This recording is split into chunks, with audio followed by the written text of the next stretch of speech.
I was on a snowboarding trip in the Andes in South America.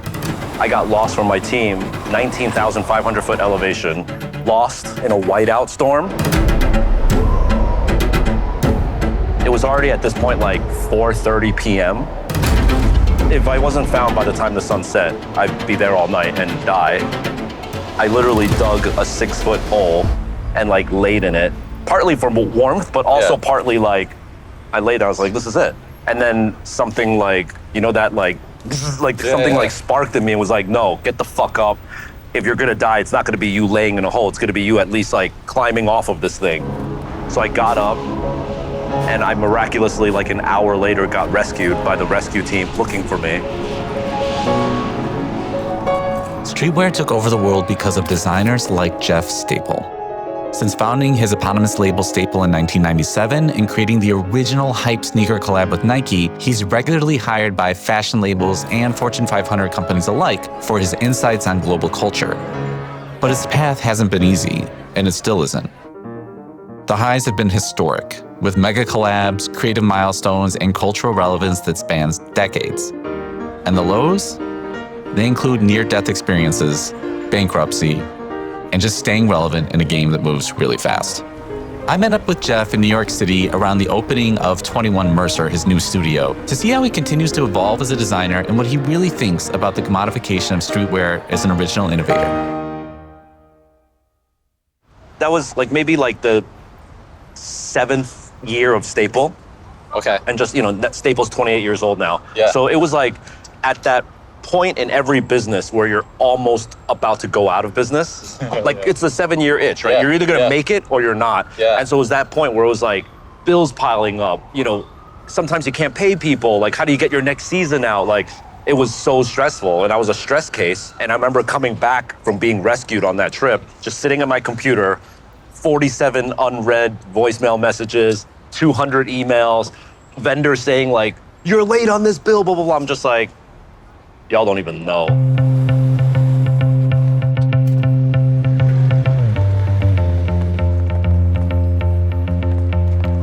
This actually was one of the earlier offices, Stores. not a store, an office. So if you turn around, you could see the new World Trade Center. Oh yeah, right there. So the Twin Towers used to be right here, and then 9/11, they were gone.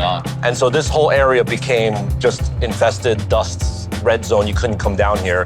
And so we had to leave, and then that's when I founded Reed Space, which is a couple blocks up. Your first retail store in New York. Yes. Yeah. Yep.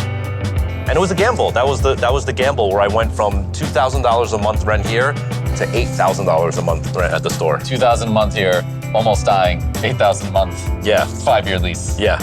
Didn't care. Didn't care. No. Do you feel like it was the It's right reckless. decision now? It was definitely the right decision, but also extremely reckless. Yeah. You know, like, but I've filed for bankruptcy now. Like, I've been in hundreds of thousands of dollars in debt. I am a degenerate gambler at heart. So I have to be wary of that and sort of be a little bit sensible, which I am now. I feel really good about it. Yeah, yeah. But, you know. You feel like you've grown into it now. Yeah, I've taken the best of it and removed the toxic part of it.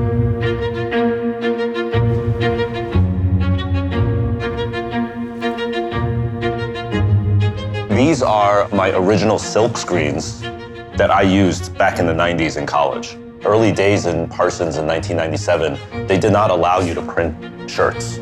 They only allowed you to print on paper. It was, what is like too uncouth to print on cotton? I think maybe it was because they didn't want you profiting off of like the school materials or something.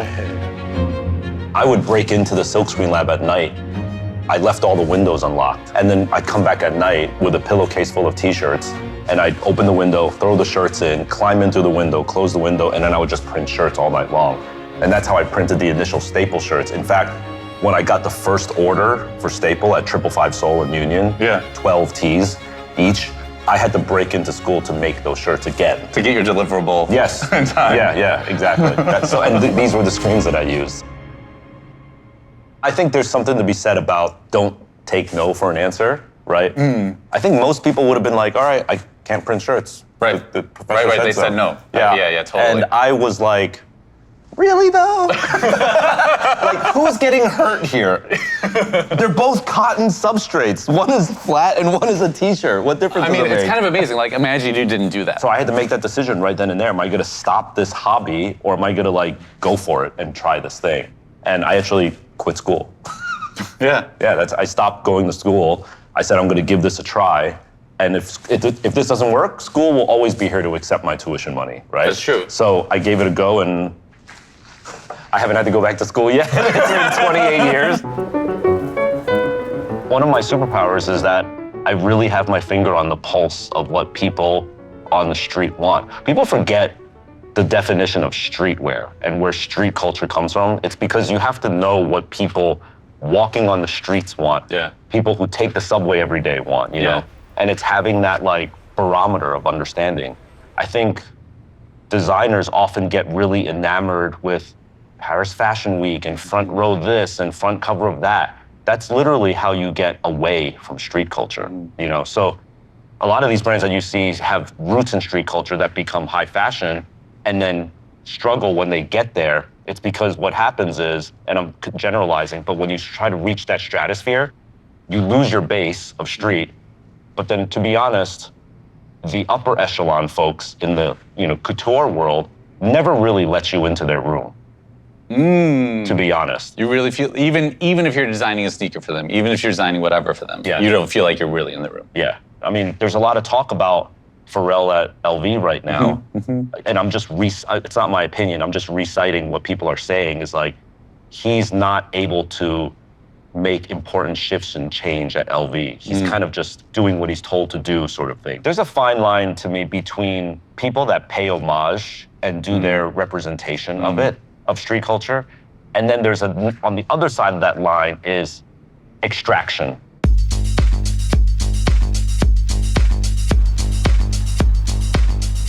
I know there's like talk, is streetwear dead? Streetwear's dead. Like we've heard that. Yeah.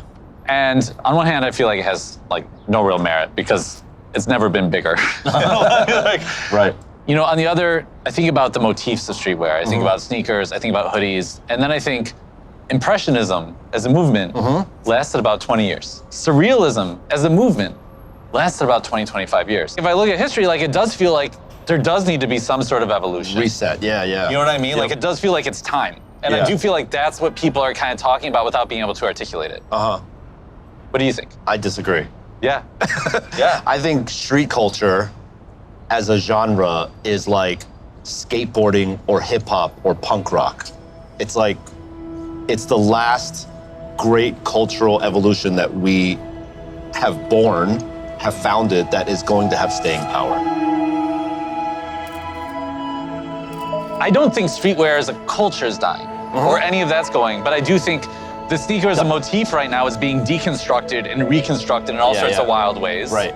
Right? And I do think like that seems to be the way things will potentially evolve, but I don't know if that's truly going to be streetwear at that point, No, right? Or is it? I see it more like this, like an EKG meter of like, you know, technical runners to Chuck Taylor to like, you know, like I think it's like that.